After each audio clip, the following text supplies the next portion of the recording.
పాప ఊబిలో నుండి పైకి లేపితివి,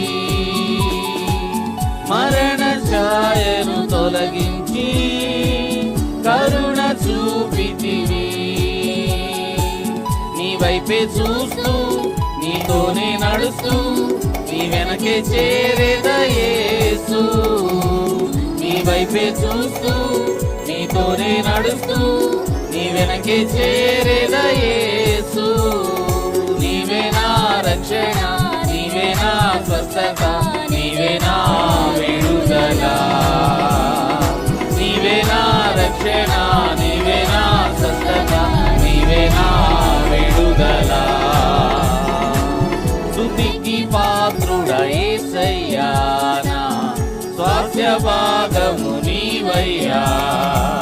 స్తుతికి పాత్రుడా యేసయ్యా.